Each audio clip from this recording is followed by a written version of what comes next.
Movement होती है।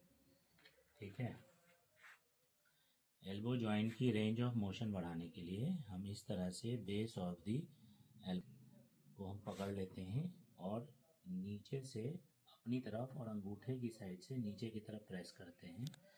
इससे एल्बो जॉइंट में ट्रैक्शन डेवलप होता है, जो range of motion flexion movement elbow joint का बढ़ाने में काम आता है। ठीक है, तो ये तरीका है एल्बो जॉइंट ओलिक्रेनॉन प्रोसेस के पास ट्रैक्शन देने का तरीका। ठीक है।